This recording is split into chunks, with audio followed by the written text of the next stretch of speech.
Hi, my name's Elizabeth, and today I want to talk about raising bilingual children.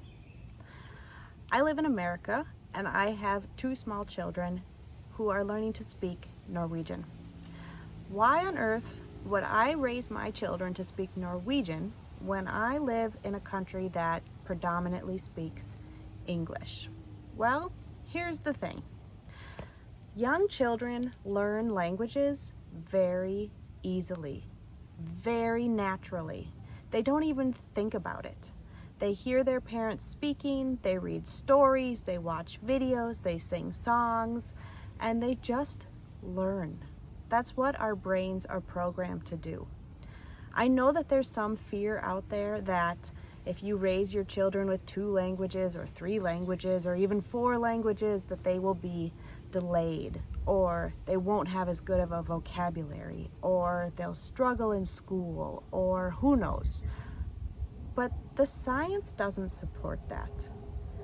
Children have been learning multiple languages at the same time for probably thousands of years.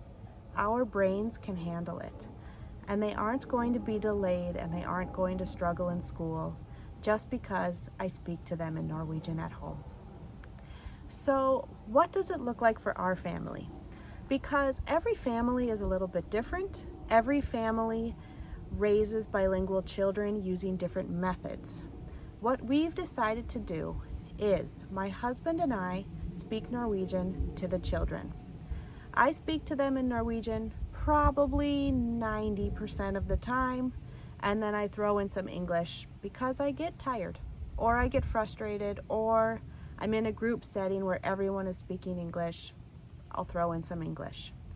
My husband speaks to them in Norwegian probably 70% of the time. He tends to fall back into English more easily. It's more comfortable for him, and so he goes back and forth. Otherwise, my children speak English. They speak English with their grandparents, they speak English with the neighbors, they speak English with their friends, they speak English at daycare. They speak English. They are very proficient speakers of English, but they also understand Norwegian. Now, at this point in their lives, they are 3 and 5.5. They understand everything I tell them. If I give them instructions in Norwegian, they do exactly what I ask them to do. If I ask them about something, they tell me all about it. They're very accurate and are able to demonstrate that they understand everything that I say to them and ask of them.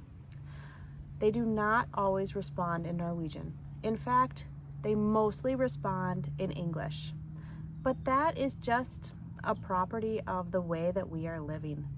We're living in a very English-centered society with English all around us all the time, so they answer in English. It's easier. I believe, however, that giving them Norwegian comprehension at this young age will be a boost for them in the future. If they decide that they want to start speaking Norwegian when they're older, or when we travel to Norway, or when they meet friends and family who speak Norwegian, then they will be able to pick up that speaking ability much faster than somebody who never learned or listened to Norwegian growing up. They will also have a greater capacity for learning languages in general. Once you learn 2 languages, it's easier to learn a 3rd, and it then becomes easier to learn a 4th. You start to see the patterns, you understand the different ways that languages are put together.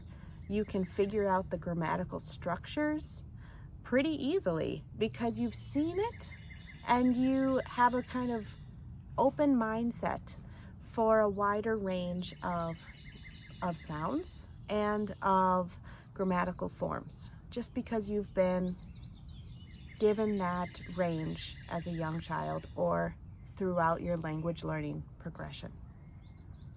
Some of the tools that I use for teaching my kids Norwegian include things like books. I order books from Norway, Jorda Rundt, This is the alphabet, and it is all in Norwegian, and it talks about different places and what we can do there. Albert Åberg. This is a little boy who has friends, and he has an imaginary friend, and they get into trouble, and they do little kid things, and it's all in Norwegian. I have quite a collection of Norwegian books, and we read them back and forth with the English books, and they've become a regular part of our day. We also have switched our Netflix to Norwegian so that when the kids want to watch a show, I go onto their Netflix profile, and then the shows automatically come up with Norwegian. And then they get to watch PJ Mask or whatever interests them, but they're hearing Norwegian as they watch it.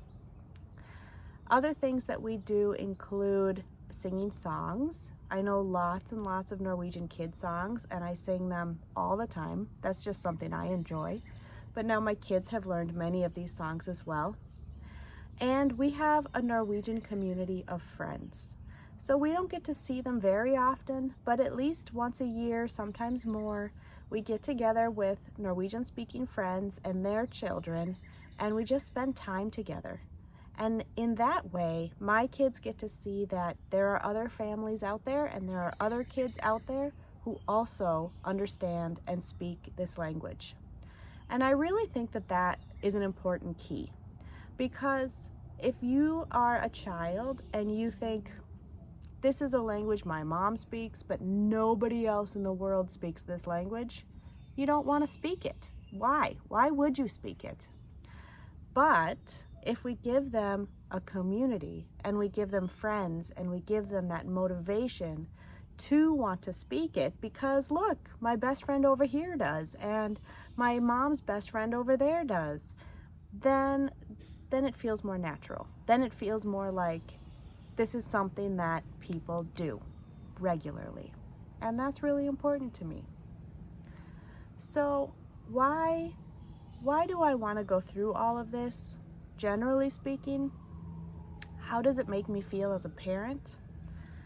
I can tell you that in general, I want my kids to have the benefits of language learning, and I also want them to be connected to their heritage. And for me, that includes things like baking and traditions and language. And so I want them to have that connection as they move forward in time.